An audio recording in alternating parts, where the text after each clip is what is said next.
The north is cold and full of whispers. The great hall burned, not with fire, with the particular suffocating warmth of 600 bodies packed beneath vaulted stone ceilings, 100 torches, and enough roasted boar to feed a northern garrison for 3 days. The fat from the spits had been dripping since noon. The tallow from the candles had pooled in shallow yellow lakes across the long tables. The arbor gold in Robert Baratheon's cup had been refilled 4 times since the feast began, and the cup showed no sign of slowing. Robert sat at Ned's right hand and drank like a man trying to recover something he'd lost before most of the people in this room were born. He was telling a story. He had been telling stories since his party rode through the gates, about the rebellion, about the road south of Moat Cailin, which was an offense to any king's lower back, about Jon Arryn. He said Arryn's name the way men say the names of the recently dead when they are not ready yet to stop saying them, openly, without flinching. The room absorbed each mention with the diplomatic flexibility northern hospitality demanded. The name sat in the rafters with the torch smoke. Nobody looked directly at it. Ned sat beside his king and smiled at the appropriate moments and said nothing that wasn't required of a lord hosting his oldest friend. His eyes moved quietly to the faces of his household, to Robb at the far table, sitting straight, watching everything, to the Greyjoy boy beside him who had adopted the particular stillness he used when he wanted to avoid being noticed, to Sansa, who was performing flawless courtesy beside the prince, and to the prince beside her who had the faintly glassed expression of a boy on his 3rd cup of wine in a room full of people he considered beneath him. Jon Arryn was dead. A man who had fostered both Robert and Ned, who had been the spine of the realm for 15 years, who had stood between Robert's worst impulses and the consequences of them, dead at his desk, without warning in the middle of a spring that was supposed to be peaceful. Nothing about this visit was actually celebratory. Everyone in the hall understood that. Robert least of all. The herald cleared his throat. He was a young man, Lannister-trained, with the posture of someone who had rehearsed this moment enough times to genuinely dread it. He stood. He waited for the room's attention, which took longer than it should have because Robert was mid-sentence about a horse he'd ridden at the Trident. Cersei, 3 seats from Robert, caught the herald's eye and made a motion so small that only someone watching for it would have seen it. Robert stopped talking. He reached inside his great fur-trimmed doublet and produced a scroll. The royal seal was already broken. He had read it himself, had dictated it 3 nights before in his chambers, while the household slept and the fire was low and the wine was doing its work. He handed it to the herald without ceremony, the way a man hands over a document he has already decided on and does not intend to debate. The herald read it. The hall went quiet by degrees, the way a fire goes out, not all at once, table by table, cluster by cluster, as the words reached each set of ears and the meaning assembled itself. Crown representatives, the heirs of every great house, service at the wall, 2 years, commencing within the month. Ned Stark did not move.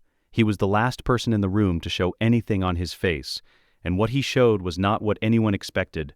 Not outrage, not the political calculation that should have followed immediately. Something more complicated. The expression of a man who had, despite everything, despite himself, found the logic in something he was not prepared to agree with. The wall was real. The watch was dying. He had known both of those things for years. He had said so in letters that went south and were never answered. And if the lords who would one day be asked to defend it had never once stood beneath it, he made himself stop. Robb was watching Eddard's face, not the herald, not the scroll. He had been watching his father's face from the moment the herald stood, and now he watched it change, that half-second of involuntary understanding that crossed Ned Stark's features before discipline closed over it like water over a stone. Whatever Robb saw there made his jaw tighten in the way it did when he was absorbing something he hadn't been given permission to feel yet. Theon had gone completely still, the stillness of a ward, of someone who had spent years in a foreign hall learning to read political rooms for the small signs that preceded large changes, and this was not a small sign. He was calculating. His face showed nothing. Cersei had turned a color that had no name in the common tongue. Not red, that would have been rage, uncomplicated, manageable. Something colder, something that lived in the space between fury and fear, where Cersei Lannister was most dangerous and most precise. Joffrey sat with wine on his lips and a goblet in his hand, and the expression of a boy who had heard something but had not yet understood it, the way a man doesn't feel an arrow until the shock has burned through.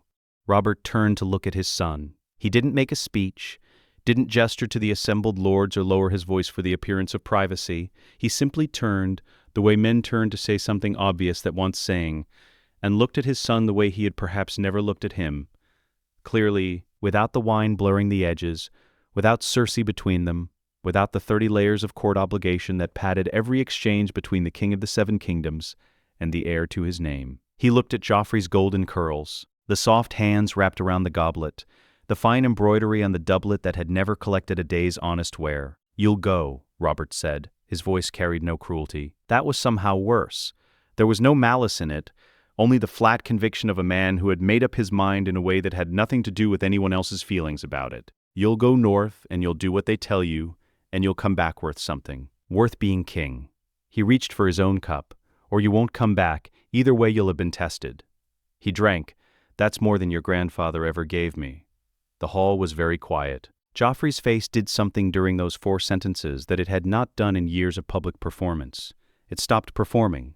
Whatever machinery ran behind those eyes that kept the expression strategic and carefully calibrated had simply gone still. What remained was younger than 16. Smaller. A boy in a man's chair, measured in front of 600 witnesses and found the wrong size. He said nothing. There was nothing to say. Cersei caught Robert in the corridor outside the great hall before he reached the stairs.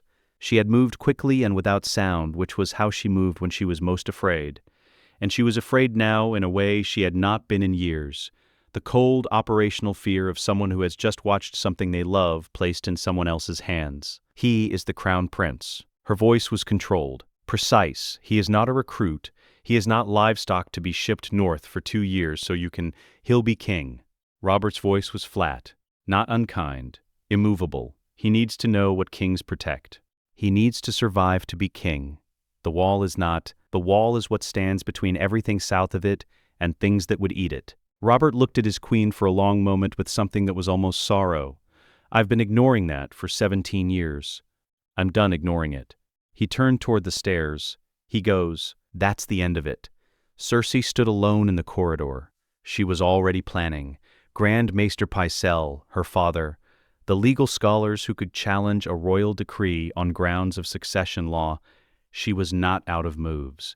She was never out of moves. But she had heard Robert's voice just now, the specific bedrock flatness it reached in the very rare moments when he meant something completely, and she understood with cold clarity that this was one of the few things in his life he would not reverse. It was the most parental conviction he had ever demonstrated.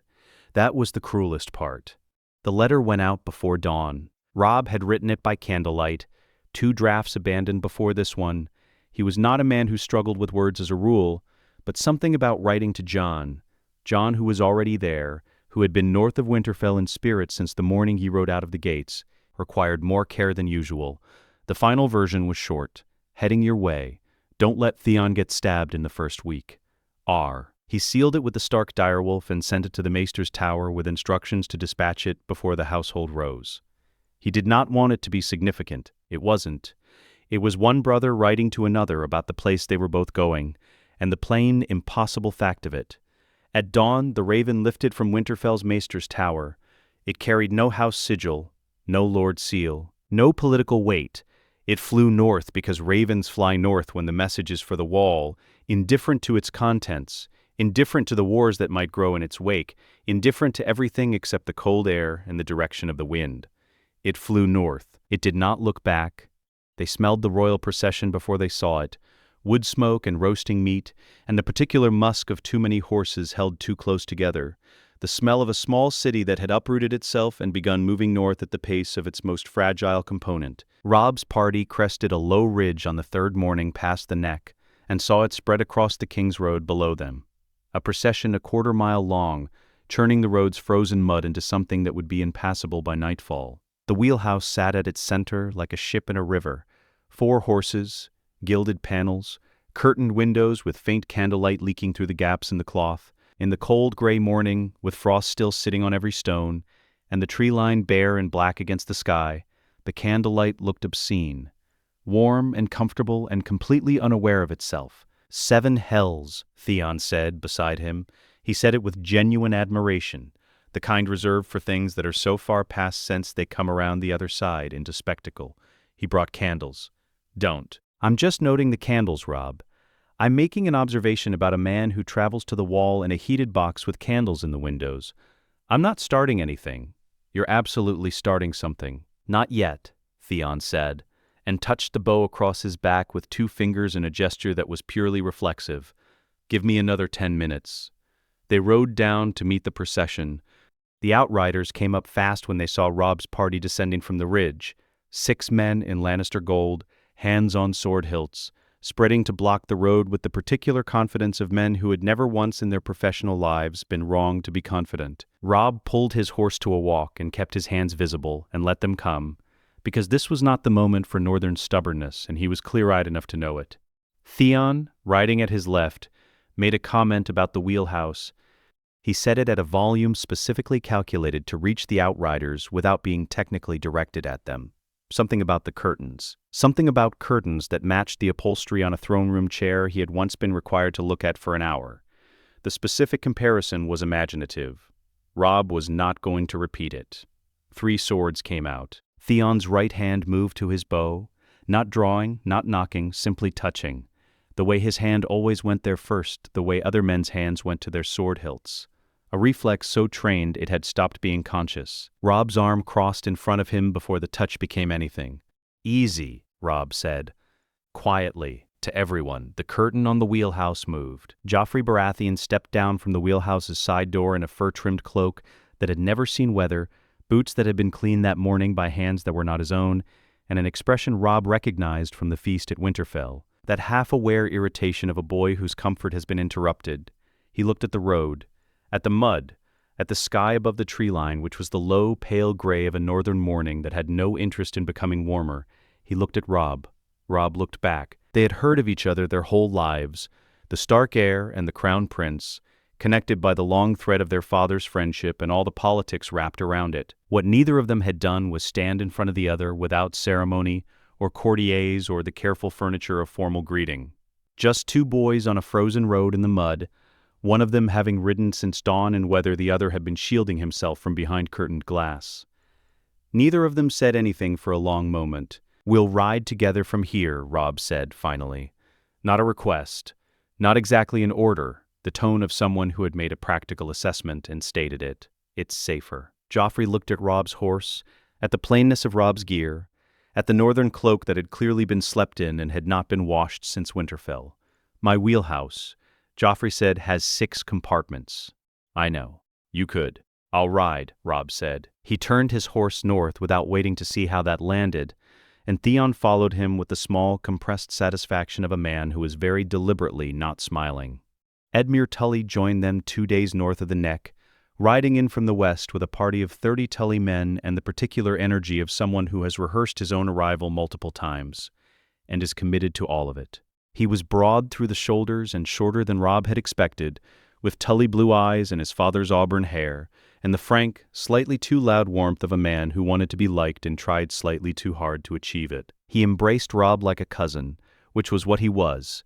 He clasped Theon's hand and identified the Greyjoy kraken on his cloak within 2 seconds, which was faster than most people managed. Then he mentioned, in the first 10 minutes of riding, 4 separate occasions on which his personal valor had been decisive. Robb listened. He nodded at the appropriate moments. He did not look at Theon. Theon looked at the tree line. When Edmure described the specific manner in which he had once driven off a raiding party from the River Run approaches, using only 6 men and a calculated flanking maneuver, Theon finally spoke. 6 men. 6. Edmure confirmed. How many were in the raiding party? A brief pause. 8. Right, Theon said. He went back to looking at the tree line. Edmure talked about the wall the way men talk about things they have already decided not to be afraid of, which meant he talked about it constantly and with great enthusiasm, and did not quite meet anyone's eyes when he did. Willis Tyrell's wagon appeared on the road a day south of Castle Black, moving faster than anything its size had a right to. 4 horses in matched step, driven by a man who had clearly made this calculation before and built time into it. The wagon itself was reinforced against the cold in ways that showed practical engineering rather than luxury. Thick wool packed along the inner walls, a heated footbox visible through the door, brackets for the crutches mounted within easy reach. Joffrey's wheelhouse drew even with it during the afternoon halt. Joffrey stepped out to stretch. He looked at the wagon. He looked at the man seated inside it, visible through the open door. reading a book with the focused calm of someone who has not been watching the road. "The Tyrell cripple," Joffrey said, not loudly, a private observation to one of his outriders which he had made no effort to make private. Willis Tyrell looked up from his book. He had a scholar's face, not soft, but precise, the kind of features arranged by years of reading small print in poor candlelight. His right leg was extended on a padded brace, the damage to it visible even through the cloth in the wrong angle of his knee. He looked at Joffrey with the patient attention of a man who has heard versions of that sentence his entire life and has long since developed a response that does not raise his heart rate. "Your Grace," he closed the book with one hand. "I've been reading about your grandfather's campaign in the Stepstones. Remarkable tactician. A shame the talent apparently travels by maternal line." The outrider beside Joffrey made a sound. "The Lannister record in the rebellion is particularly instructive," Willis continued, pleasantly. "Your family's contribution to Robert's victory was to sack King's Landing once it became clear which side had already won. A tactical choice that has shaped your house's reputation in ways that I imagine you've never had to sit quietly and consider." He reopened the book. "I look forward to the wall. I've heard the cold is clarifying." He went back to reading. Joffrey stood in the road for a moment with nothing behind his eyes and everything in front of them, and then turned and got back into the wheelhouse and pulled the curtain shut. Robb, who had heard all of it from 30 yards away, looked at Theon. Theon was examining his own hands with great care. Quentine Martell came from behind. His party had traveled by ship from Sunspear to White Harbor and moved overland faster than the royal wheelhouse had managed, and so he appeared on the road behind the combined procession near dusk, on the final day, a small group of Dornish riders in plain traveling gear. Overtaking them steadily without announcement, he drew even with Robb's position and matched pace without introduction. He was not what Robb expected. Stocky and dark, with a broad, serious face, and the particular stillness of a man who moves through the world having decided not to want more than it offers. He wore a cloak that was clearly not built for northern temperatures, and was wearing it anyway without comment, the way someone wears a decision they've made and intend to keep. Edmure urged his horse forward to greet him with considerable warmth, the full Tully welcome, an offer of wine from a skin, a cheerful observation about Dornish horsemanship. Quentine looked at Edmure. "My Lord Tully," he said, politely. He looked back at the road ahead. Edmure held the wineskin. He lowered it. He fell back to his original position. The wall appeared at dawn. There was no adequate preparation for it.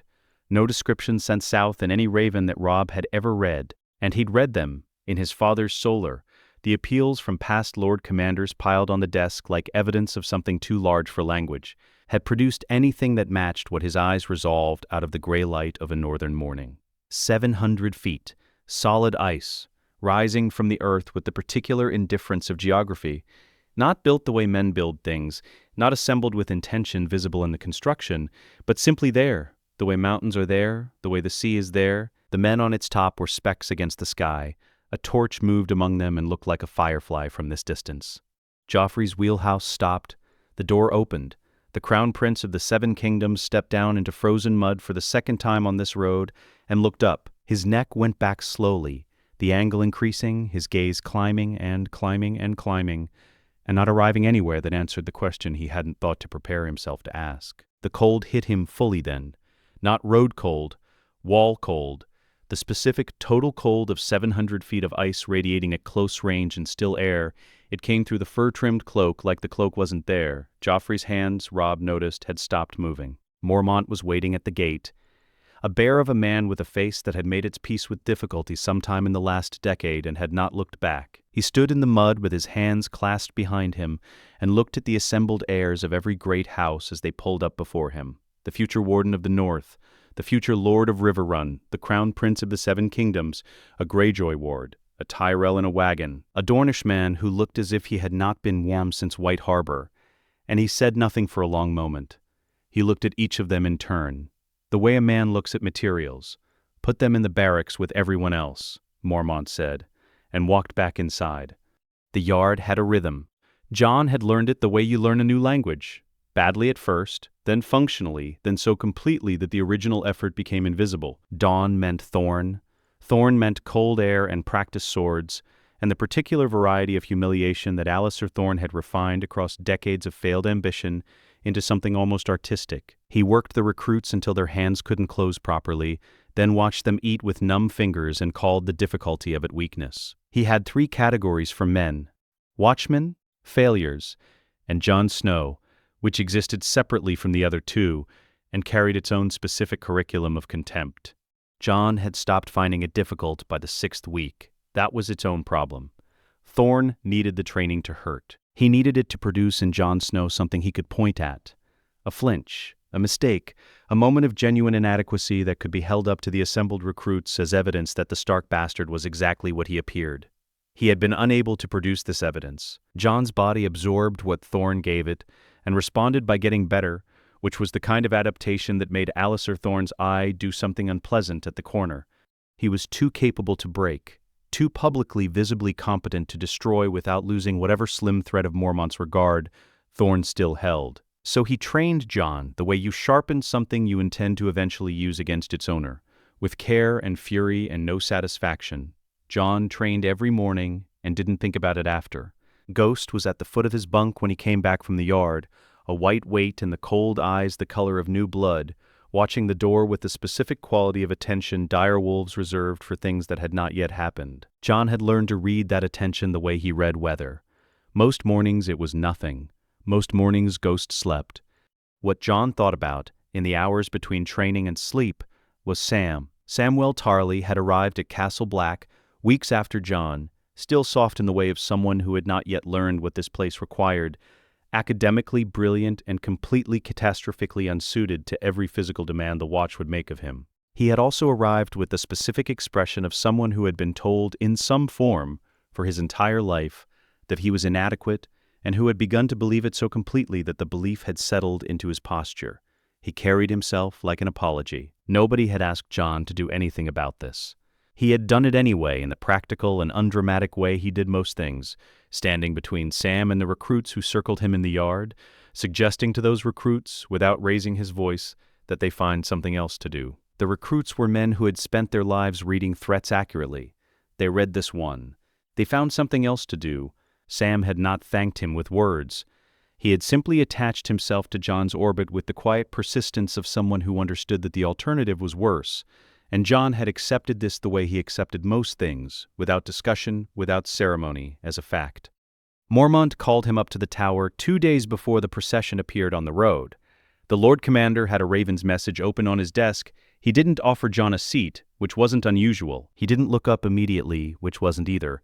He read the message a second time with the expression of a man doing arithmetic he already knows the answer to and doesn't like it. "The heirs are a week south," Mormont said. "All of them." Jon said nothing. "Robb Stark." Mormont looked up. "He's your brother." "Yes." Mormont studied him for a moment, looking for something. Jon had learned to keep his face manageable when Mormont looked for things. Not blank, which read as concealment, but still which read as discipline. "The Greyjoy ward is with him," Mormont said. Something in Jon's expression shifted. A small adjustment around the eyes, gone before it became readable. "And the Crown Prince?" Nothing. Jon kept his face exactly where it was. Mormont looked at him for another moment, and then looked back at the message. "They'll train with everyone else. Eat with everyone else. Sleep where everyone else sleeps. I've made this clear to their retinues.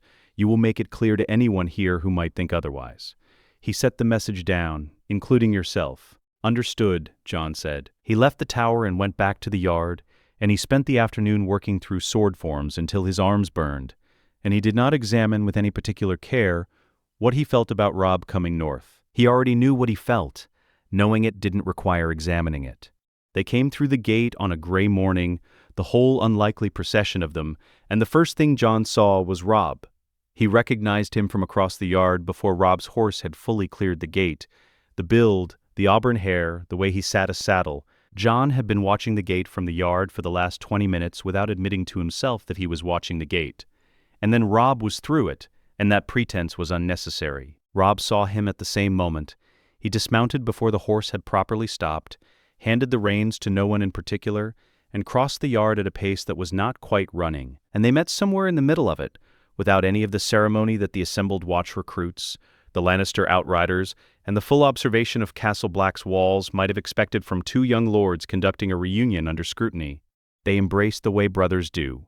Hard, brief, without language. Jon felt, in the length of it, the months since Winterfell, the road, the ranging, the nights he'd lain awake in the barracks hearing the wall breathe in the cold, and thinking about everyone he'd left south of it. He didn't say any of that.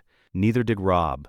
They held it in the embrace and then stepped back and looked at each other, and Robb said, "You look like the wall already. You look like you slept in your horse." 3 nights, Robb said. The horse was warmer. Theon appeared behind him, leading his own animal, with the expression he used when he was trying to decide whether arriving third in a moment had cost him anything. Jon looked at him. Theon looked back. The particular weight of everything between them, 6 years of Winterfell, of sparring and condescension and the specific cruelty Theon had always deployed against bastards when an audience required it, sat in the space between their eyes and was not mentioned. "Snow," Theon said. "Greyjoy," Jon said. They left it there, not resolved, acknowledged and set aside the way men set aside things they intend to return to when the circumstances are different. Joffrey found him in the training yard the afternoon of their second day. He came with 2 of his Lannister shadows at a distance that communicated ownership, not close enough to be attendants, far enough to be witnesses. He wore his traveling clothes still, which were finer than anything anyone at Castle Black owned, and he looked at Jon the way he had presumably looked at every servant in King's Landing for 16 years, with the flat expectation of someone who has never once asked for anything. He had, Jon realized, been told there was a Stark bastard at the wall, probably by someone who thought this was useful information. Probably because Joffrey had asked where the Stark boy was and had been directed to Jon and had absorbed the word bastard and filed it under categories he understood. "My chambers are inadequate," Joffrey said. "I'll need them addressed." Jon looked at him. "There are no chambers." Jon said. The words produced a small, precise silence. "I'm the crown prince of the 7 kingdoms. I know who you are," Jon said. He said it without heat, without ceremony, as a plain fact that had no bearing on the conversation's conclusion. "There are no chambers. There's a bunk. It's the same bunk as everyone else's. I can show you to it if you need showing." Joffrey's face did the thing it did when something was not going how it was supposed to go, the particular tightening that preceded either cruelty or performance, depending on what audience was available. He looked around the yard. The recruits had stopped moving. They were doing that with the practiced non-obviousness of men who had learned to observe trouble without appearing to observe it. "Do you know," Joffrey said, "what we do to servants who—" "We can keep talking," Jon said, "or I can show you to the bunk. The bunk will be warmer." He turned back to the practice sword in his hand. Morning training. 2 days later, Thorne ran them through sequences until the coldest recruits had stopped being able to feel their hands. Standard. Then he called for sparring pairs and stepped back to watch, which was when Joffrey crossed the yard toward Jon with the practice sword held at an angle that had received instruction at some point and had not been maintained since. Jon asked him, without expression, if he was certain. Joffrey said that he was. Jon asked him again. Joffrey's grip tightened on the practice sword. Thorne, from the rampart above, watched with the small stillness of a man who knew exactly what was coming and had decided this was not a moment that required his intervention. The match lasted 40 seconds. Jon read the shoulder drop on the 4th step, the telegraphing lean that preceded Joffrey's strongest swing, and was already moving inside it before the swing arrived. A redirect, a step, a sweep that had nothing performative in it, and everything functional. Joffrey went down in the mud and snow of the training yard, and the practice sword went 3 feet to his left, and the yard went very quiet. Jon stood over him. Not above him in victory, simply present, close enough to see clearly. His breathing was unchanged. "You dropped your shoulder on the 4th step," Jon said. "Before every strong swing, you'll want to stop doing that." He reached down once, offering a hand.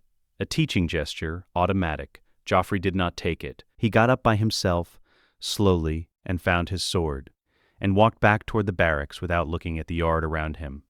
Without looking at the recruits or the Lannister shadows, or the rampart where Thorne stood watching, he walked the way someone walks when they are forbidding their own face from doing anything. The yard stayed quiet for a moment after he was gone. Robb spoke from the side, where he had been watching with his arms folded and his expression doing the careful work of not being anything obvious. "He didn't hold back at all," Robb said. Theon, beside him, had been watching the gate through which Joffrey had disappeared. He glanced at Robb. That, Theon said, was him holding back.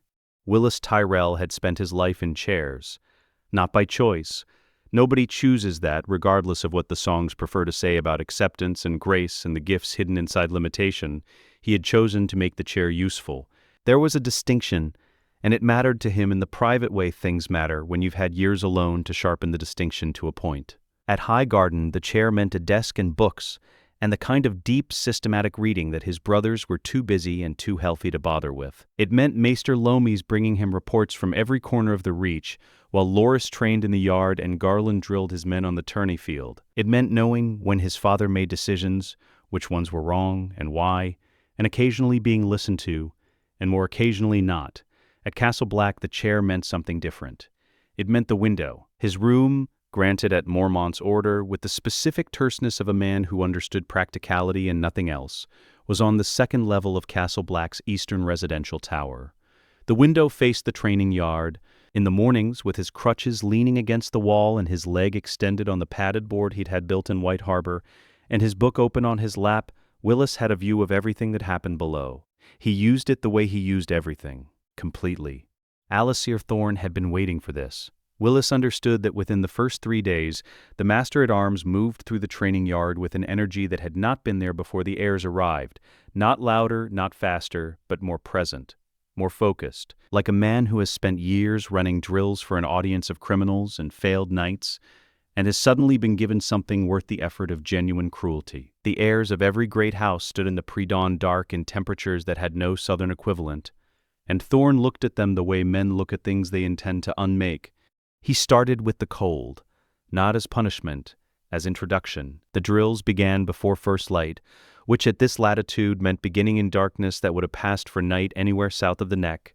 They ran the yard's perimeter until the slowest man had completed it. The slowest man was Edmure Tully, and he never quit, which Willis noted in the margin of a report he was reading about garrison numbers at the Shadow Tower. Edmure Tully was many things. Quitter was not on the list. Quentin Martell was second to last every morning, and his face showed nothing about it. He ran with the mechanical persistence of someone who has identified the minimum required output and has decided to meet it without commentary. The cold clearly reached him in ways it didn't reach the northern-bred boys.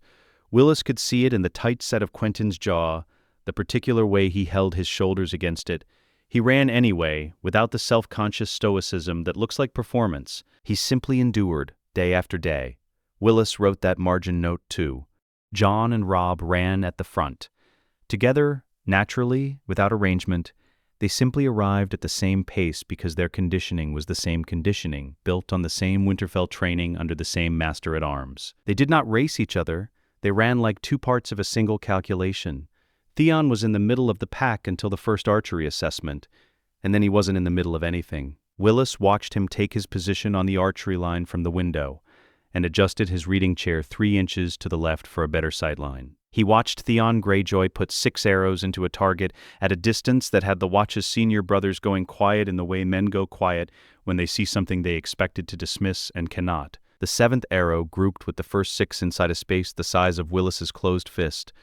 After that, the Watch recruits who had been finding reasons to sit near Theon at meals stopped finding reasons to be elsewhere instead.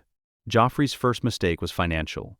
He passed gold to 2 Watch brothers near the stables, not discreetly, not with any particular sophistication, with the straightforward confidence of someone who has purchased things in this manner for his entire life and has never once been reported for it. Both brothers went directly to Mormont, not for the reward of reporting it, simply because they were Watch brothers who understood that this kind of arrangement, left unchecked, rotted institutions from the inside, and they had given their lives to this institution even if it had given them very little in return.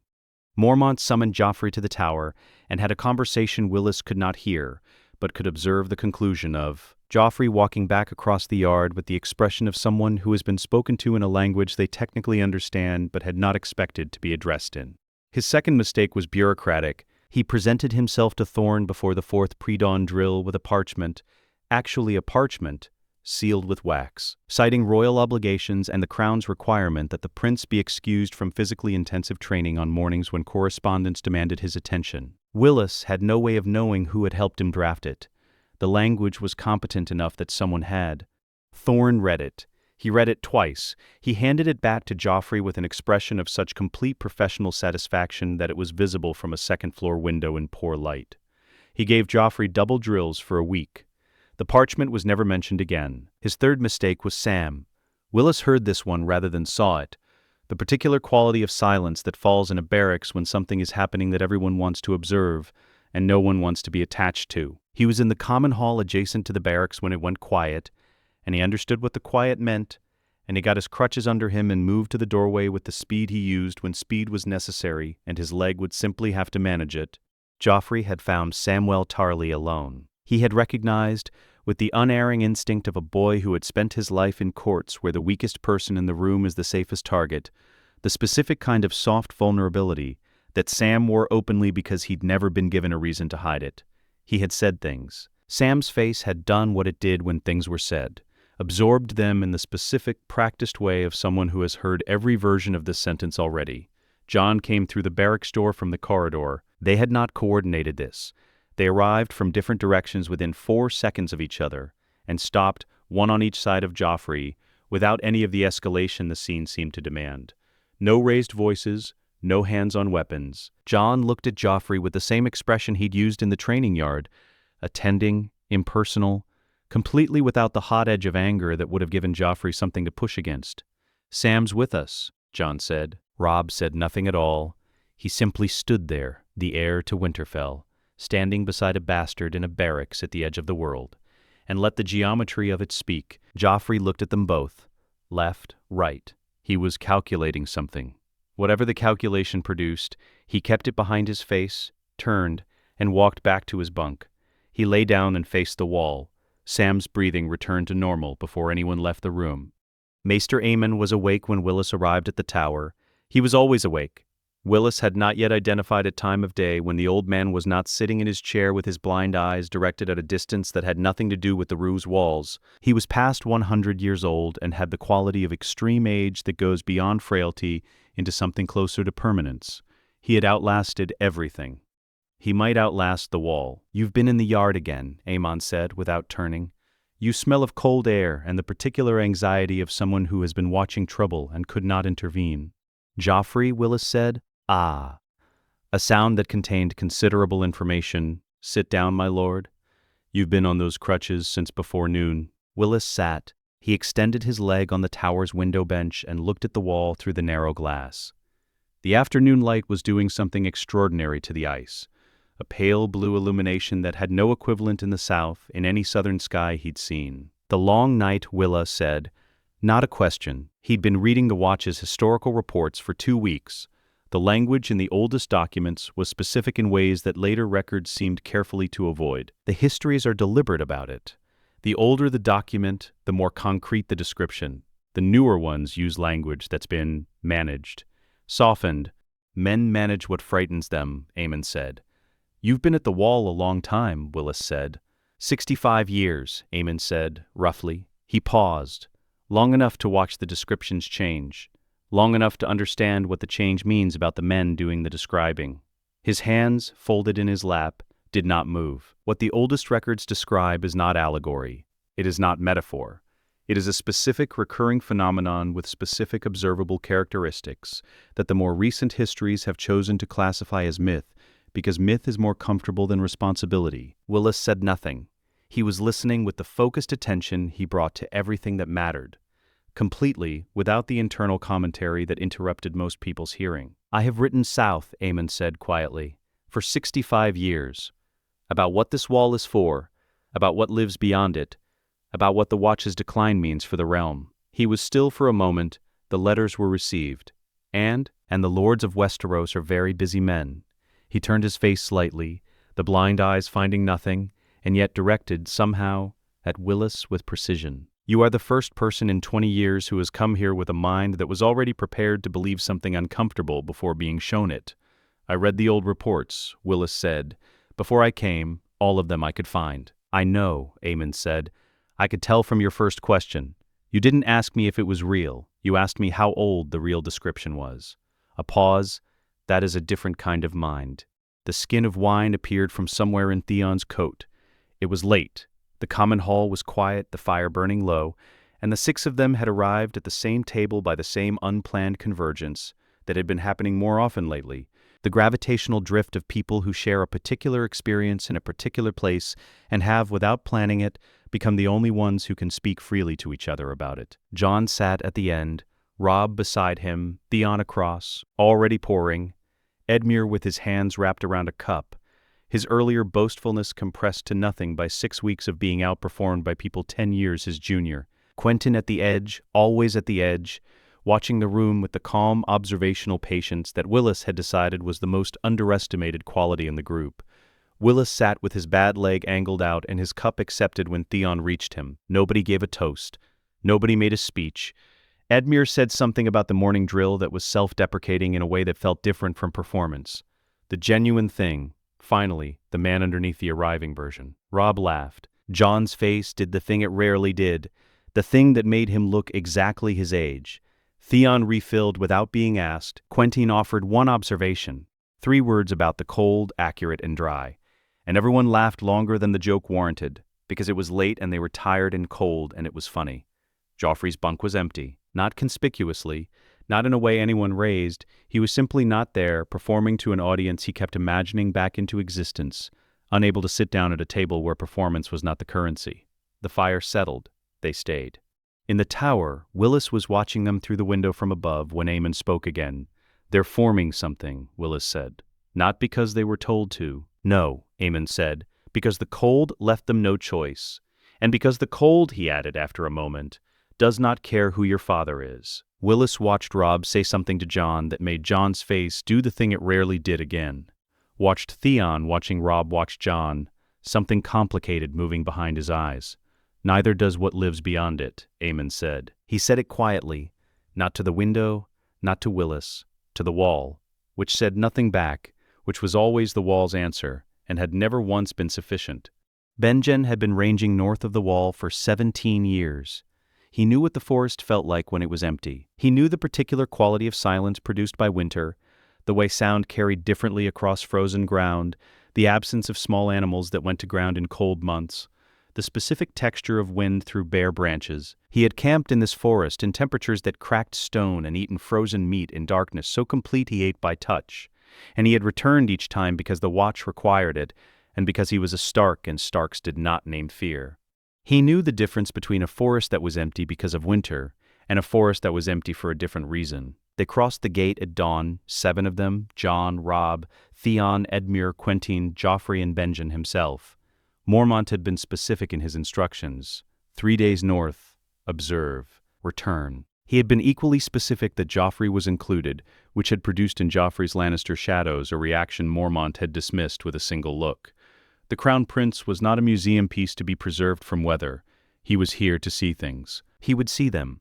Willis had watched them depart from his window and said nothing. His face, when Benjen glanced up, showed the particular expression of a man who understands the value of something he cannot participate in. They moved north in single file, Benjen leading, Jon behind him where he had always been most useful, close enough to hear, far enough to maintain independent observation. The tree line absorbed them within a quarter mile of the gate, and the wall disappeared behind them, and the world compressed to the width of a forest path and the gray sky above it. "It's quiet," Edmure said within the first hour. Conversationally, filling the space. Benjen didn't answer. Filling the space was precisely the problem. The first night he taught them by making them stop. He halted the group in a clearing as the light began failing, and he told them to be still, and they were still, with varying degrees of success. Edmure lasted 40 seconds before adjusting his cloak. Joffrey lasted slightly longer, which surprised Benjen. Theon went genuinely motionless, the way archers do, the way people go still when stillness is a skill they've practiced. Quentyn stood like a man who had made a decision and intended to honor it. Jon and Robb. They simply stopped, and their stillness had the quality of something trained into the body at the cellular level by years of Winterfell winters. Benjen listened. Then he said quietly, "No birds since midday. Nothing moving in the eastern tree line since the 2nd hour. The snow fell wrong on the north face of that ridge." He pointed without raising his arm.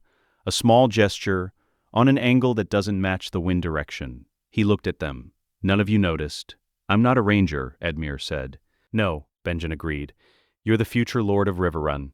The Riverland's southern border is 600 miles from this forest. You've never once needed to notice." He turned to the tree line. You do now. What does it mean? Robb asked. He asked it the way he asked questions in Winterfell Solar, directly without the performance of already knowing. It was his best quality. Benjen had always thought so. Could be nothing, Benjen said. Could be wildlings. Could be something that takes longer to name. He moved toward the camp's center. It means we watch all night and sleep in turns, and no one argues about whose turn it is. Joffrey began to say something about the terms of his service. Your Grace, Benjen said, north of the wall there is one term of service, alive. Everything else is secondary. He looked at the Crown Prince with a directness that had nothing hostile in it and was somehow more deflating for that. You'll take third watch. Joffrey took third watch. He didn't sleep much during the hours that preceded it. Benjen noticed this from across the camp and noted it. The way he noted everything. Jon was awake when Benjen wasn't sleeping. He always was. The second day was colder. The sky pressed lower, the gray deepening toward something that would produce snow by afternoon. Benjen set a faster pace without explaining why, and Jon matched it without asking, and the others absorbed the adjustment and kept moving. They smelled the settlement before they saw it. Not smoke, not cooking, the specific absence of smoke from a place that should have had it, the particular cold smell of frozen things that had stopped being warm a long time ago. Benjen stopped the group at the tree line's edge and went forward alone, and then called them in after a moment that lasted long enough for the group's breathing to become audible. 12 bodies. They were arranged in the clearing's center in a shape that had intention in it, not scattered, not piled as battle-dead or piled, not positioned as they would have fallen, arranged. The pattern was deliberate, and it was not random, and it was not any burial practice of any people Benjen could name. The bodies were old, the ground beneath them was frozen solid, the soil bonded to the figures by weeks of cold, meaning this had been here long before the heirs arrived at Castle Black. The group went very quiet. Edmure took 3 steps into the clearing and stopped. His hand had gone to his sword without his apparent awareness of it. Theon's jaw was tight, the archer's reflex working in reverse, everything in him oriented toward a threat he couldn't locate or range. Robb crouched at the clearing's edge and looked at the arrangement without touching it, reading it the way he read everything, with the careful lateral intelligence he brought to problems that didn't have obvious answers. Jon stood at the outer edge and looked at the pattern and felt something he did not have a name for. Not recognition, but the specific discomfort of a shape that the mind wanted to turn away from. Something in the arrangement pulled at the back of his thinking the way a half-remembered sound did. He did not have language for what it was pulling at. He stood with it in silence and said nothing aloud. Joffrey stood 6 feet behind the rest of them. He had stopped at the tree line and had not moved into the clearing, and his face had done something it had not done in the training yard or the barracks or the corridor where he'd watched Jon put him in the snow. The architecture of performance that held his face in its habitual shape had simply stopped working. What was underneath it was younger than anything the Crown Prince had shown anyone in years. He said, "We need to go back." Nobody responded immediately. "We should go back," he said again. His voice had a different quality to it, not commanding, not petulant, the voice of a boy in a clearing in a forest saying something that was actually just true. "We've seen it. There's nothing we can do. We should go back now." Robb looked at him, not with contempt. Benjen watched Robb's face do the calculation, the slow, careful assessment of a young man encountering something he hadn't anticipated. And what settled there was not what anyone watching might have predicted. It was pity. The real kind, the uncomfortable kind, the kind that implicates the person feeling it in the suffering of someone they don't particularly like. Joffrey's fear was not theatrical. That was the thing. It was the only completely genuine thing Benjen had seen from him since Castle Black's gate. It sat in his face without decoration and without shame, because he had nothing left to dress it in, and the clearing received it without judgment, and Robb looked at it and felt something he would carry home with him and think about for a long time. Quentyn Martell was already kneeling. He had moved to the bodies without announcement, without seeking anyone's approval, without the self-conscious performance of a man establishing his courage. He was simply kneeling in the snow beside the outermost figure, with the systematic calm of someone who has identified a problem and has begun the process of understanding it. He worked from the outside in, examined the wound patterns with his eyes, not his hands. He looked at the angle of the frozen ground beneath each figure, the direction of the settlement's collapsed structures, the spacing between bodies at each point of the arrangement. He was doing arithmetic. Benjen watched him do it. "The wounds aren't from blades," Quentyn said. He said it the way he said everything, without inflection, without performance, as a plain transfer of information. Not axes either. The entry points are wrong for metal. The margins are— He looked more closely. The margins are crystalline, like cold that entered at a specific point and didn't stop. The clearing held that. The ground temperature, Quentin continued, is 8 degrees colder directly beneath the arrangement than at the tree line. The cold is coming from them, or from whatever made them. He stood. He looked at Benjen. How long have you known this particular pattern existed? Benjen held the Dornishman's gaze for a moment. Long enough, he said. Quentin nodded. He walked back to the group's edge and stood where he had stood before, with the same self-contained stillness. He had said what needed saying. He asked nothing further. The others looked at him differently than they had on the road, in the yard, around the fire in the common hall. Differently, without ceremony, without announcement, the shift that happens when someone does the most useful thing at the most critical moment and does it without requiring an audience for it. They returned in the late afternoon with nothing they could prove and everything they needed to know. The gate opened for them. The warmth of Castle Black's interior relative to the forest hit Benjen's face like something physical. He counted them through. 6 heirs, all present. He was unsaddling his horse when Jon appeared at his shoulder. The clearing, Jon said quietly. The way the bodies were laid. He paused. I've seen something like it before, or felt like I have, like the shape of it is from somewhere I can't place. Some things communicate without language, Benjen said. He looked at the gate they had just come through. When the messages start coming south, when the ravens fly and the lords read and decide whether to believe, they were there. They knelt in the snow and they smelled it. That's not nothing. When does it come? Jon said. Benjen looked north. The wall rose behind him, 700 feet of ice against the darkening sky. He looked at it the way he always looked at it, without fear, which had burned away years ago, and without comfort, which had never been the wall's offering. Ask the ravens, he said. He mounted. He rode back through the gate, north this time, not south. Into the haunted forest in the failing light, the gate closed behind him. He did not come back. They brought the bodies inside on a Wednesday. Jon knew it was wrong the moment Mormont gave the order. He could see it in the way the older brothers moved around the 2 recovered rangers. Othor and Jafer Flowers, found north of the wall by a ranging party that had gone looking for Benjen, and found these instead. Dead, both of them, in the specific posed stillness of men who had not died fighting, laid out in the snow like a statement. The Watch had protocols for its dead. Mormont was a man who followed protocols. Jon understood that. He understood also that protocols existed for a world that operated on assumptions this forest had stopped honoring, and he said nothing because he was 17 years old, and Mormont was the Lord Commander, and some knowledge sits in the body before the mind has language for it. He said nothing. He watched them carry the bodies through the gate. That night he lay on his bunk and did not sleep. Ghost was at his feet, which was normal. What was not normal was the way the direwolf sat rather than lay, weight on his haunches, head raised, eyes moving between the door and the window with a slow, continuous attention that had no object Jon could identify. He watched Ghost watch the dark for an hour. He did not find it comforting. The attack came 3 hours past midnight. Jon was awake when it started. Not from noise, not from commotion, but from Ghost.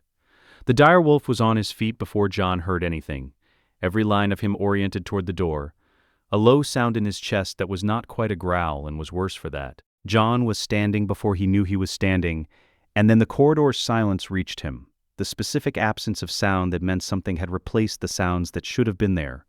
He was on his feet and moving. The corridor outside the barracks was empty and dark, and then it wasn't. A figure moved in the direction of the Lord Commander's tower, not running, not stumbling, but moving with a mechanical directness that had nothing to do with human locomotion. The purposeful indifference of something that has one destination and has eliminated everything between itself and that destination as a category of concern. Jon recognized Othor's build in the dark. What he did not do was stop. His hand closed around a torch bracket on the corridor wall.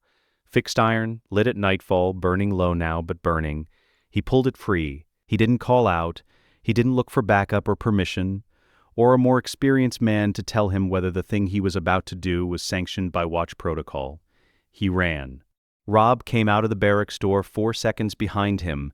He had heard Jon's feet in the corridor and been upright before the sound ended, which said something about how lightly he'd been sleeping since the forest. He had his sword.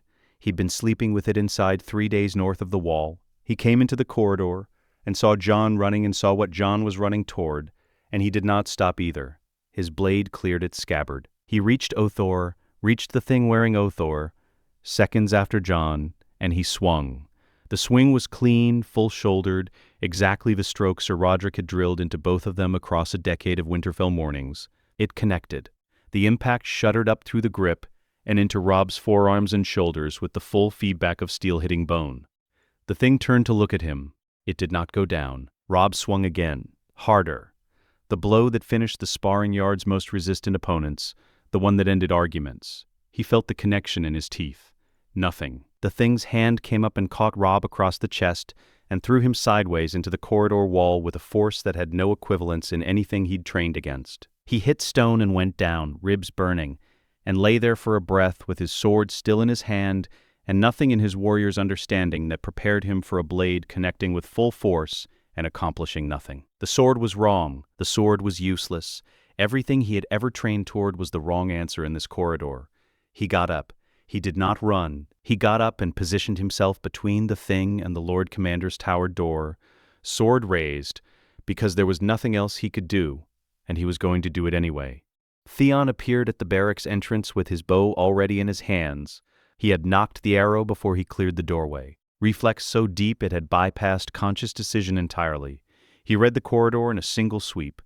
Jon with the torch running at the thing, Robb against the wall getting up, the thing between them. He drew. He fired. The arrow took Othor in the chest and pinned him to the corridor's far wall with the specific authority of a shot fired from 30 feet by someone who had never once in his life missed a target he chose to hit. The thing looked at the arrow in its chest. It reached up and pulled it free. Something happened to Theon's face in the time between the pull and the arrow falling to the floor. The cockiness, the performed confidence that lived in his jaw and his eyes, and the angle of his shoulders and that he had deployed against every situation since the age of 12, evaporated, gone. What was underneath it was not what he expected to find, and was not what anyone watching might have expected either. He knocked a second arrow. His hands were steady. The decision had been made before the first one hit. He had already calculated what it would mean if the arrow didn't stop it, and had decided in the space between heartbeats that he was going to fire again anyway. Not for glory, not for the performance of courage, because Jon was running toward it with a torch, and Jon needed 4 more seconds and he was the only one who could give them. He fired. The second arrow bought the seconds. They read them aloud, one by one. Robb's letter was the most direct, spare, northern, unadorned, with the weight of genuine conviction in every sentence. He described the corridor in detail that a man who hadn't been there could see. He described what happened when his blade connected. He described Theon's arrows and Jon's torch. And he did not make it dramatic because it had been dramatic without assistance, and the plain account of it was more affecting than any performance could have produced. He ended with a commitment, not a request. Winterfell will double its annual tithe to the watch beginning with the spring thaw. Have the ravens confirm this within the fortnight. Robb. Edmure's letter was warmer and slightly longer and mentioned his own presence in the yard during the aftermath, in a way that wasn't entirely necessary. But the core of it was right, and his argument was specific, and Willis let the excess stand because the substance was what mattered. Quentin read his in a level voice that made the description of the clearing and the corridor feel like adjacent entries in a maester's log. The effect was considerable. Facts arranged without emotion sometimes carry more weight than facts arranged with it. Willis suspected Doran Martell would read his son's account twice. Theon did not read his aloud. He set it face down on the table when he finished and said, "It's done," and looked at the window. When Aemon had heard the last one, he sat for a long moment without speaking. "In 65 years," he said, "I have added my name to letters sent from this tower to the lords of Westeros. I stopped counting the ones that went unanswered long before the count became interesting." He was still. "Add my note to each raven. 1 line. I will tell you what to write." He said it once, clearly. Willis wrote it 6 times, identically, in Aemon's name. "I have lived 65 years at the wall. What the heirs described is true. Serve the watch." He sealed each with the watch's wax. Joffrey was in the common hall, alone, sitting at the long table with a cup of something that had gone cold. He was staring at the far wall with the expression of a boy who has been replaying something and cannot make it end differently. Willis moved through the hall on his crutches and stopped across the table from him. He did not sit. He looked at Joffrey for a moment and then placed the blank parchment on the table between them and set a quill beside it. Joffrey looked at the parchment. "No," he said. "Your signature on a document commanding crown-level funding to the Watch carries a legal weight nothing else in this room can match," Willis said. "The other letters will move their houses. They will move grain and men and stone. But only the crown can mandate the full realm's contribution. Only the crown's heir's hand on parchment makes that mandatory rather than optional." I said no. "You're the only person at this table whose name matters more to Westeros than the thing we're asking for." Willis said it without pressure, without condescension. As a plain statement of political geography, that is not an insult. It is the most useful thing about you, and you should use it. Joffrey said nothing. "You have two options," Willis said after a moment. "The first is that you sign this document and you are, for the rest of your life, the crown prince who heard the dead walk and commanded the realm to respond. Every account written about the wall's restoration begins with your name." He paused. "The second is that you don't sign it and you are the crown prince who heard them and looked away. Your name will be attached to one of those sentences. Not by anyone in this room. By history. History is very efficient about these things." Silence. Joffrey looked at the quill on the table. He looked at it for a long time. "You're not afraid of me," he said. "No," Willis said. "Everyone is afraid of me." "I'm aware that's been your experience," Willis said. "The wall isn't afraid of you either. It doesn't know who you are." He let that sit. "Sign it, Your Grace. Not for me, not for them. For the sentence your name gets attached to." Joffrey picked up the quill. His hand moved across the parchment. The crown prince's signature, the royal seal pressed into the wax with the ring he wore on his right hand. He set the quill down. He did not look at Willis again before he left.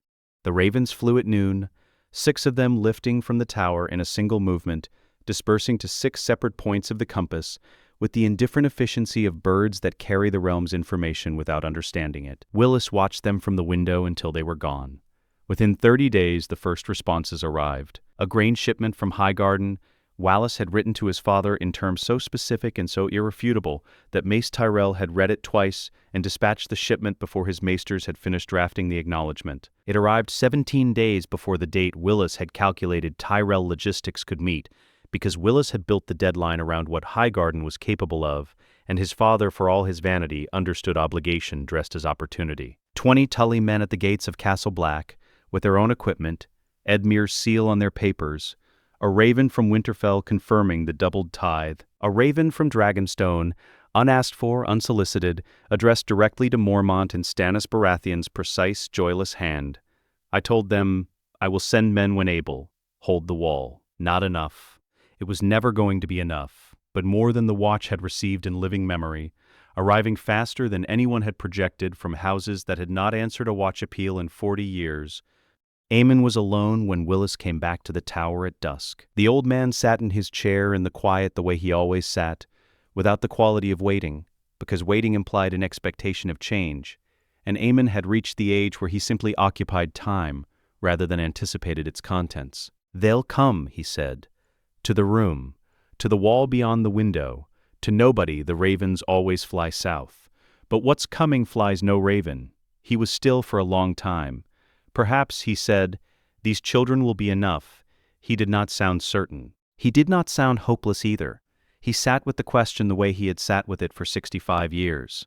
And the tower held the silence around him, and the ravens were already south of the wall and moving, and the wall held above them all in the dark. The letter arrived at Casterly Rock on a Tuesday. Tywin read it once, standing, which was how he read everything that mattered. Not seated, not comfortable, upright at his desk with the document held at the correct distance for his eyes and the window behind him providing northern light. He read it in the time it took the maester to pour water from a pitcher and set the cup on the desk. He read it again, which he almost never did. He set it down. He stood at his window for 11 minutes without moving. The letter bore his grandson's handwriting. Joffrey's hand. He knew it from years of dispatches, from court documents the boy had signed with the extravagant flourish Cersei had never corrected, from birthday correspondence that arrived at Casterly Rock each year on the appropriate day and contained nothing of consequence. He knew every habit of that hand, every inconsistency, every place where the pen lifted and reconsidered. The hand in this letter was different, not dramatically, not in ways a stranger would identify, but the flourish was gone and the spacing was compressed in the way of someone writing with purpose rather than performance. And there were 2 places where the pen had moved directly from one word to the next, without the habitual decorative pause that Joffrey used as a substitute for thought. Something had altered the hand. Something had altered the boy who produced it. That was the problem Tywin held at his window for 11 minutes, turning it the way he turned strategic problems, completely without attachment to the outcome, examining each face until the geometry was clear. The Crown Prince of the Seven Kingdoms had witnessed something at the wall, and had written about it with his own hand, and had signed a document commanding crown-level funding to the Night's Watch. The document was legally sound. He had checked that first. The signature, the seal, the language, it would hold against challenge. Someone had helped him draft it. Someone with a command of institutional law that Joffrey did not possess and had not bothered to acquire. The crippled Tyrell, Tywin concluded within the first reading. The eldest son. The one everyone forgot to account for because he couldn't hold a sword. He had made the wall politically significant. That was not the plan. The plan, the natural, unspoken plan that had governed the family's position on Robert's decree since its announcement, was for the wall to absorb Joffrey for 2 years and return him manageable and chastened and grateful for Lannister comfort in ways that would benefit the family's position during his reign.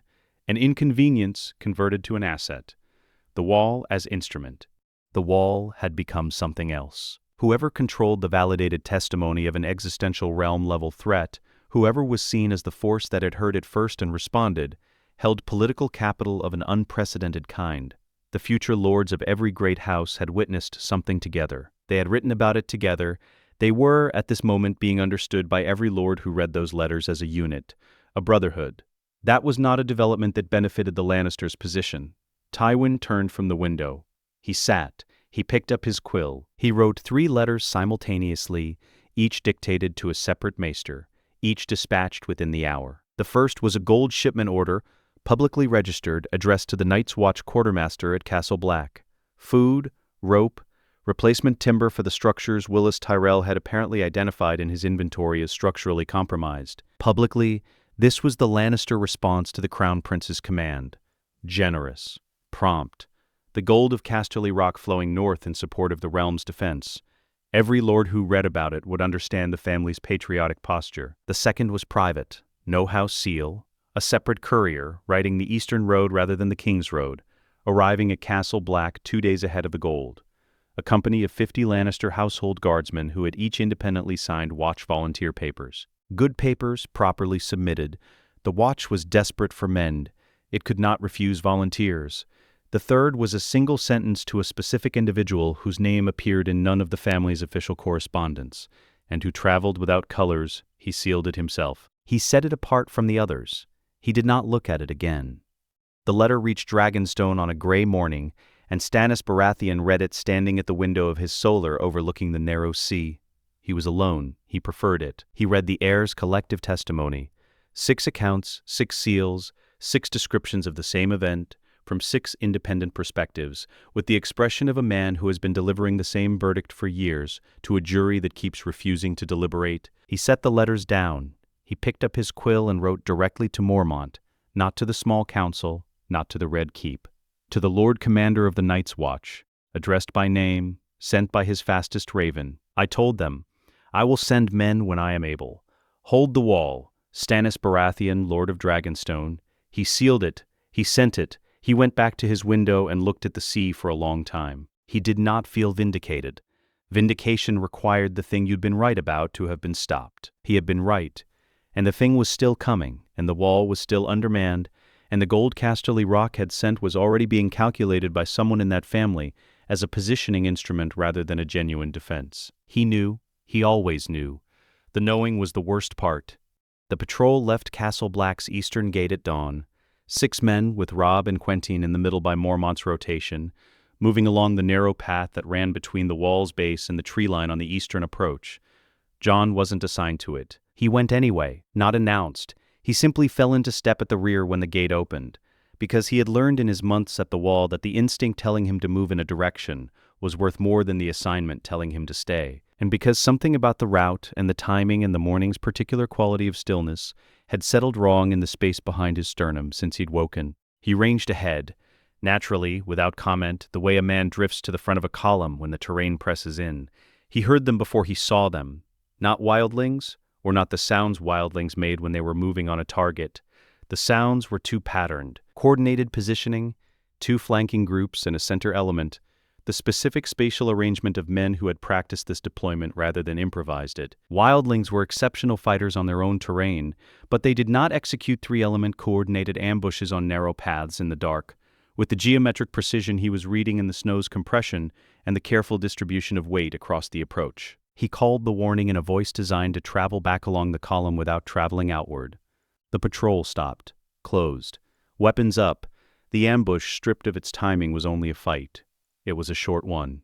Afterward, in the snow of the aftermath, Jon found the arrow. It had gone wide, fired from the eastern tree line, aimed at a position in the column where Robb had been standing before the warning moved him. The shaft had buried itself in a drift at the path's edge, most of it submerged. He pulled it free. He looked at it in the gray morning light. Steel tip, the particular taper of Lannister-forged iron, the construction distinctive to the family's armory smiths, in the same way a man's handwriting is distinctive. A choice of geometry and weight that was not quite universal, not wildling, not watch. The fletching was goose, standard, but the binding at the nock was wrapped in a specific pattern he had seen before. He held it for a long moment. He put it inside his cloak. Mormont assembled the Lannister Volunteer Company in the Common Hall 3 days later. He stood before them. 50 men in black, all properly sworn, all legally present, none of them meeting his eyes with the full directness of men who have no reason to look away. He looked at them for a long time. "This is a watch castle," he said. His voice had the quality of a door closing. "In a watch castle, orders come from the watch, food comes from the watch stores. Ravens come from my tower and no other. Correspondence leaves this castle through my maester or it doesn't leave." He walked the front of the assembled company slowly, the way he walked everything, as if the ground was his. "I cannot prove that any man in this company had knowledge of what happened on the eastern approach 3 days ago." The hall held that. "I don't need to prove it," Mormont said. "You're in my rolls. You serve under watch law. You go beyond the wall on my orders and not before. Your ravens go through my tower or I put you over the wall without them." He stopped at the center. "Anyone who finds this arrangement incompatible with whatever instructions they arrived here carrying is welcome to take those instructions and walk south. Now, through the front gate. The King's Road is cold this time of year, but it goes all the way to King's Landing." Nobody moved. "Good," Mormont said. He walked out. Robb found Joffrey in the armory that evening, which was not where Joffrey usually went. He was sitting on a bench in the corner, with nothing in his hands, which was more unusual still. Robb sat across from him. He told him what had happened on the eastern path. He told him about the arrow. He told him about the construction of the ambush and what that construction meant about who had built it. He did not editorialize. He laid the facts down the way Jon had laid the arrow on the armory table, plainly, without arrangement, and let them mean what they meant. Joffrey was quiet through all of it. He had the stillness of someone doing arithmetic they can feel the answer to before they finish. "My grandfather arranged this," he said. "Not a question." Robb said, "Probably." Joffrey looked at his hands, the ring on his right hand, the one that had sealed the wall funding document, the one that bore the royal seal. He turned it once. "Did anyone die?" "No," Robb said. Joffrey nodded. Something behind his eyes moved through a series of positions that settled nowhere good and nowhere resolved, but somewhere real. He had known, in the abstract, what his family was. The abstract had been comfortable. The abstract had permitted him the performance of separateness from it. The prince who was his own creature, not simply the product of Tywin's architecture. A patrol on a frozen path with a Lannister arrow in the snow made the abstract specific. "No," Joffrey said again. "To no one, to himself," finishing a thought he hadn't shared. He stood. He walked out without looking at Robb. Jon cleaned the arrow in the armory alone, pulling the fletching free, setting the steel tip on the table's edge where the torchlight hit it clean. "The South is sending assassins," he said. Robb stood in the doorway. He had followed at a distance. He leaned his shoulder against the stone frame and looked at the tip on the table. "The South is afraid of what we know," he said. Jon looked at the wall through the armory's narrow window. 700 feet of ice in the dark, absorbing the cold the way it always had, indifferent to what moved on either side of it. "Good," he said. The warning came at dusk. A watch ranger came through the gate at a pace that communicated everything before he said anything. His horse lathered and his face holding the specific expression of a man who has seen something he needs to unsee before he can speak about it. He went directly to Mormont. Mormont listened for 2 minutes, said 4 words, and sent the ranger to the kitchens. He assembled them in the common hall. The advance force was 3 days out when the ranger first saw it. 2 days now, accounting for the ride. Not Mance Rayder's full strength. A testing force, Mormont said, which was not a comfort but was at least a calculable thing. Mance was probing. He had heard about the ravens, about the gold shipments, about the political transformation of Castle Black from abandoned institution to the most significant address in Westeros. He wanted to know what 2 months of resources and 8 heirs of every great house had actually produced in terms of defense. He intended to find out before the fortifications were complete. "He's not wrong to probe," Jon said, in the silence after Mormont finished. He said it to the table, not to the room. "The eastern approach's secondary barricade isn't finished. The gate mechanism needs another week. If he moves on the 3rd night, he misses the reinforcements from Eastwatch and hits us before the Tully men complete their patrol rotation." Mormont looked at him. Then, Mormont said, "He moves on the 2nd night." Willis had been building the command room for 6 weeks. In the inner tower's 2nd floor, the only space in Castle Black with 3 windows covering separate approach vectors, he had assembled on his own authority and through the systematic application of his own coin, a working intelligence center. Maps on the walls, updated weekly from ranging reports, supply tallies in columns that any man could read. Signal protocols for the 3 approach routes, agreed with Mormont and memorized by every heir during the evenings Willis had used for exactly this purpose. He rolled out the defensive plan across the central table the morning after the Rangers' arrival. Jon stood at his left. Robb stood at his right. The others ranged around the table's edges. "Gate command is Robb," Willis said. "Jon on the wall top, Theon wall top with Jon, archery position on the eastern parapet. Priority targets are anyone on ropes before they clear the upper edge. Quentine, eastern interior approach, 2nd line. Edmure, castle interior. You hold the barracks corridor and the armory access and nothing else. You don't move from that assignment without word from Robb. Not for any reason." He looked at Edmure directly. "Say it back to me." Edmure said it back, with the seriousness of a man who had over months developed a genuine understanding of the distance between his instincts and his judgment. "Your Grace." Willis looked at Joffrey last. "You are with me in this room. You are the command room's protection. If I cannot get information to the wall top, I cannot adjust the deployment. If this room falls, the coordination falls." He held Joffrey's eyes for a moment. "I need someone here I can trust to hold the door." Joffrey said nothing. Then he said, "Fine." They came on the 2nd night. The first signal came from the wall top. A torch swung twice in the pattern Willis had assigned to the eastern approach. Jon had it before the motion was complete. He was already moving along the wall's top toward the eastern parapet when the 2nd signal came. This one from the gate sentry below. 3 short calls that meant contact on the primary approach. 2 points of pressure simultaneously. The chaos was intentional. Jon understood that without being told, the same way he understood terrain and timing and the geometry of where men would naturally concentrate when pressure arrived from one direction and then immediately from another. "Eastern parapet," he said to Theon, who was already at his shoulder. "Everything on ropes." Theon was already moving. The wildlings on ropes were the larger problem.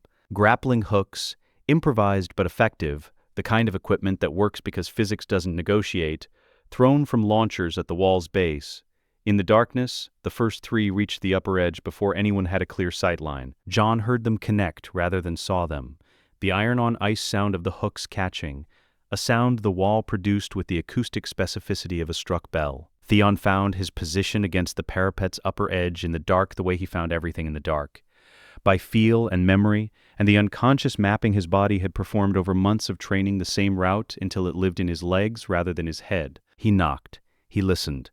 Not for voices, not for movement he could see, but for the specific sound of rope under weight, the creak of hemp fiber bearing a climbing man. He fired by sound. The first 3 shots dropped men before they cleared the overhang. No arc calculation, no visible target, no conscious sequence of steps between hearing and releasing. The bow was an extension of a system that had been running since childhood in Winterfell's yard, and it was running now without interference from the part of Theon that usually talked too much. He fired 12 arrows in 4 minutes, 11 of them connected. Below the wall, the gate was a different problem. Robb held it the way he'd held everything in his life that mattered. Not loudly, not with the theatrical conviction that Edmure brought to leadership, or the cold precision that Jon used, but with the specific, unperformative authority of a man who has spent 17 years watching Ned Stark occupy a room and has absorbed, without knowing he was absorbing, what actual command looks and sounds like. He had 4 Watch brothers and 6 of the Tully men and the Lannister volunteers that Mormont had formally integrated into the Watch's chain of command. He used all of them without sentiment or hesitation, placing men where the geometry demanded rather than where relationships suggested. The wildling force at the gate was probing, testing the strength of the mechanism, the density of defenders, the response time, not a breakthrough attempt. Information gathering, Robb understood that within the first contact and adjusted his positioning accordingly, pulling his line back to a choke point that turned the gate's corridor into a killing ground 10 feet wide, which was worse for attacking numbers than for defending fewer. He heard Jon's voice from the wall top above, muffled by distance and the wind's direction, shouting a correction. It was directed at Edmure. Edmure had moved, not from cowardice, the opposite problem. He had heard the wildling contact on the eastern interior approach, and had made the rapid calculation that Quentyn's position was insufficient for the load bearing down on it, and he had moved his men to reinforce it, which was the kind of instinct that looked correct and was wrong for reasons that required understanding the whole board to see. Jon saw it from the wall top. He saw the gap Edmure's movement had created in the barracks corridor, the unguarded approach to the inner tower's eastern entrance, 2 seconds before the small wildling party that had breached the side gate found it. He shouted the correction down. Once, clearly, in the specific voice he used when there was no time for anything except the instruction itself. Edmure heard it. He stopped. He reversed. He was 30 seconds too late to reach the inner tower first. The breach was 6 men.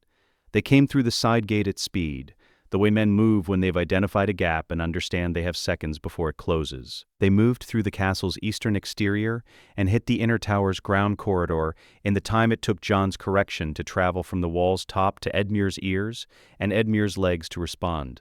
The corridor to the command room was empty when they reached it, except for Joffrey. He was standing at the foot of the stairs with his sword in his hand, not a practice yard spare, his own sword, the one he'd traveled with in the wheelhouse, the one that had been cleaned by someone else's hands every day of his life until Castle Black and had been cleaned by his own hands since. He was standing at the foot of the stairs in the way a man stands when he has arrived at a position and decided not to leave it, which was different from standing in a corridor because there was nowhere else to go. Above him, in the command room, Willis was working. 6 men against 1 was arithmetic. Joffrey understood arithmetic. He raised his sword. What happened in the next 3 minutes was not elegant. It was not what the training yard produced in clean sequences and predictable exchanges. It was corridor fighting in near darkness against men who did not care about form or technique or the distance conventions that formal swordsmanship required. They came at angles his training had not accounted for. They fought with weapons and parts of themselves that formal instruction had never catalogued. He was cut on the right forearm in the 2nd minute. The blade opened a line from elbow to mid-forearm that he felt as heat rather than pain, which was how serious cuts felt in cold air, and he switched his grip to compensate for the change in his hand's response, and kept going. He did not stop. He did not go down. He was still in the corridor, still at the foot of the stairs, when Robb's men cleared the breach. He was bleeding through his sleeve, and his sword arm was shaking with the exertion, and he was breathing the way men breathe when they have been running a debt against their body's reserves for 3 minutes, and the account has come due. Robb came through the corridor door and took the situation in, and then he looked at Joffrey, at the cut, at the breathing, at the foot of the stairs, and said nothing. He put his hand on Joffrey's shoulder for a moment. Brief, no ceremony. He moved up the stairs to check the command room. Joffrey stood at the bottom of them and breathed. Dawn came the way northern dawns came. Slowly, without warmth, as a technical change in the quality of darkness rather than an arrival of light. The assault was over. The heirs gathered on the wall's top by unspoken convergence, climbing in the gray light of early morning to the place where the view was longest and the silence was deepest. Jon and Theon were already there, having never come down. Robb arrived next, then Quentyn, then Edmure with his cloak soaked through from the corridor work, and his boots making the sound of wet leather on ice. They stood at the wall's edge and looked south, not north-south, at the quiet, ordinary landscape of the world they had come from. The King's Road's pale thread in the early light, the dark tree line of the haunted forest behind them, and before them the open stretch of the Gift, and the distant suggestion of Winterfell's direction, and beyond that everything. King's Landing, High Garden, river run, sun spear, pike. The whole apparatus of the world they were going back to. They looked at it without speaking. Joffrey did not come to the wall top. His arm was being stitched by the watch's maester in the lower hall, the cut cleaned and wrapped in linen that had already gone pink at the edges. He would carry the scar for the rest of his life. A thin white line on his right forearm visible when he rolled his sleeves, visible on his skin at every table he ever sat at and every document he ever signed. He was not a hero. The corridor had not produced a hero. It had produced a boy who was the only person between a door and what was coming through it, and who had stayed, which was not the same thing as heroism, and was in some ways more honest than it. Willis sent the Raven himself. He wrote it in the command room while the battle's sounds were still resolving below him. Concise, specific, addressed to no single house and therefore to all of them. He sealed it. He sent it south on the next bird. The wall held. The heirs of every house helped hold it. The threat beyond it is confirmed and real. The watch must be restored. Willis Tyrell, for the Brotherhood of the Black. He looked at the empty cage for a long moment after the bird was gone. Then he went back to the maps. There was still work to do. The morning of departure arrived without ceremony, which was the only way Castle Black knew how to do anything. 2 years.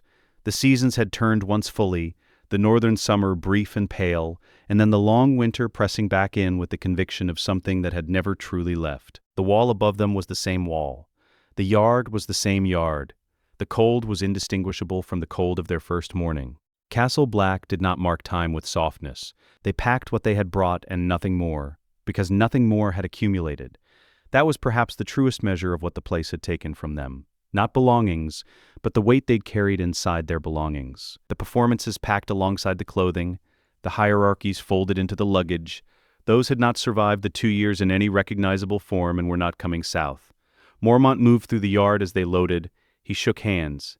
He did not make speeches. He stopped at each heir for the length of a private exchange.